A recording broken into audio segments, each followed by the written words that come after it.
بسم اللہ الرحمن الرحیم۔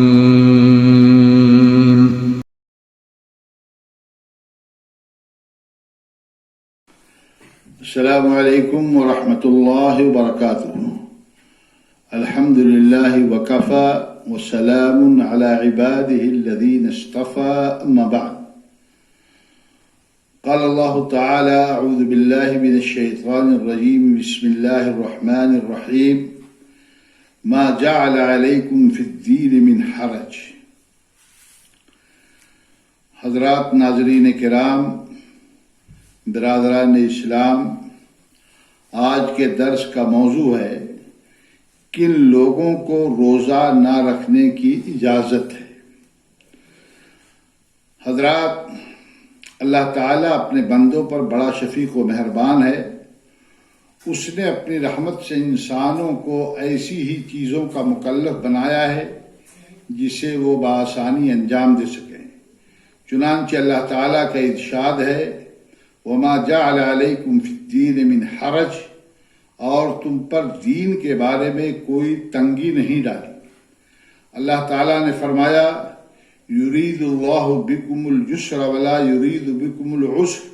اللہ تعالیٰ کا ارادہ تمہارے ساتھ آسانی کا ہے، سختی کا نہیں۔ اور ایک مقام پر فرمایا، لا یکلف اللہ نفسا الا وسعها۔ اللہ تعالیٰ کسی جان کو اس کی طاقت سے زیادہ تکلیف نہیں دیتا ہے۔ نیز ارشاد باری تعالیٰ ہے، فاتقوا اللہ ما استطعتم، پس جہاں تک تم سے ہو سکے اللہ سے ڈرتے رہو۔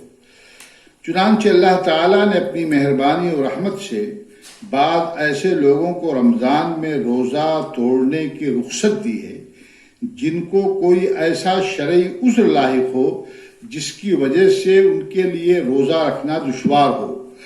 آج کے درس میں ایسے معذوروں کا ذکر کیا جا رہا ہے اور ان کے بارے میں ضروری باتیں بتائی جا رہی ہیں تاکہ معذور حضرات اس سے فائدہ اٹھائیں اور بہانہ باز لوگ اپنے دل میں اللہ کا خوف محسوس کریں۔ نمبر 1، بوڑھے، بڑے بوڑھے اور دائب المریض۔ بہت بوڑھے مرد، بوڑھی خواتین اور ایسے دائب المریض لوگ جن کے صحت مند ہونے کی امید ختم ہو چکی ہے، یہ لوگ اگر روزہ رکھنے میں دشواری اور پریشانی محسوس کریں اور یہ اندازہ ہو کہ آئندہ کبھی انہیں روزہ قضا کرنے کی طاقت حاصل نہ ہو سکے گی، تو شریعت نے ایسے لوگوں کو رخصت دی ہے کہ وہ روزہ نہ رکھیں اور ہر روزہ کے بدلے ایک مسکین کو کھانا کھلائیں۔ انہیں قضا کی ضرورت نہیں ہے، جیسا کہ ارشاد ربانی ہے، وَعَلَى الَّذِينَ يُطِيقُونَهُ فِدْيَةٌ طَعَامُ مِسْكِينٍ، اور اس کی طاقت رکھنے والے فدیہ میں ایک مسکین کو کھانا دیں۔ علماء مفسرین نے اس آیت کی تفسیر میں بوڑھے مردوں اور عورتوں کے ساتھ ایسے دائم المریض لوگوں کو بھی شامل کیا ہے جن کے شفا کی امید ختم ہو گئی ہو۔ نمبر 2، مسافر و مریض۔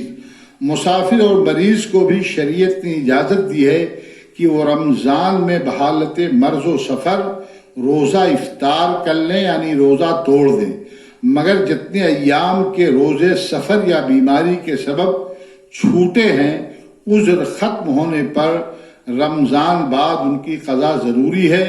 اللہ تعالیٰ کا ارشاد ہے، فَمَنْ كَانَ مِنْكُمْ مَرِيضًا أَوْ عَلَى سَفَرٍ فَعِدَّةٌ مِّنْ أَيَّامٍ أُخَرَ۔ تم میں سے جو شخص بیمار ہو یا سفر میں ہو تو وہ اور دنوں میں گنتی کو پورا کر لے۔ البتہ اگر مریض یا مسافر کو روزہ رکھنے میں سہولت ہو تو روزہ رکھ لینا ہی بہتر ہے، جیسا کہ ارشاد باری تعالیٰ ہے، وَأَن تَصُومُوا خَيْرٌ لَكُمْ، تمہارے حق میں بہتر کام روزے رکھنا ہی ہے۔ نمبر 3، حاملہ و مرضعہ خواتین۔ ایسی عورتیں جو حمل سے ہوں یا بچے کو دودھ پلا رہی ہوں، اگر انہیں اندیشہ ہو کہ روزہ رکھنے کی وجہ سے ان کو یا ان کے بچے کو نقصان پہنچ سکتا ہے یا دونوں میں سے کسی کی صحت خراب ہو سکتی ہے، تو شریعت نے انہیں اجازت دی ہے کہ وہ روزہ نہ رکھیں اور رمضان بعد جب نقصان کا اندیشہ باقی نہ رہے تو روزے کی قضا کریں، جیسا کہ اللہ کے نبی صلی اللہ علیہ وسلم کی ایک صحیح حدیث میں ہے کہ ان اللہ وضع عن المسافر نصف الصلاة والصوم وعن الحبلى والمرضع. یہ نسائی کی روایت ہے اور علامہ البانی رحمہ اللہ نے اسے صحیح قرار دیا ہے کہ بے شک اللہ تعالیٰ نے مسافر کا روزہ اور مسافر کی آدھی نماز اور حاملہ اور دودھ پلانے والی عورتوں کا روزہ معاف کر دیا ہے. نمبر 4، حیض و نفاس والی عورتیں، یعنی جن عورتوں کو حیض یا نفاس کا خون آتا ہو ان کے لیے ان حالات میں روزہ رکھنا حرام ہے. ایسی عورتوں کے بارے میں شریعت کا حکم ہے کہ جب وہ حیض و نفاس سے پاک ہو جائیں تو رمضان کے بعد چھوٹے ہوئے روزوں کی قضا کریں. اللہ تعالی معذور مسلمان مرد و خواتین کو اسلام کی ان سہولیات سے فائدہ اٹھانے کی توفیق عطا فرمائے اور ہم سب کو کتاب و سنت پر عمل پیرا ہونے کی سعادت بخشے. آمین. وآخر دعوانا الحمد للہ رب العالمین. والسلام علیکم ورحمۃ اللہ وبرکاتہ.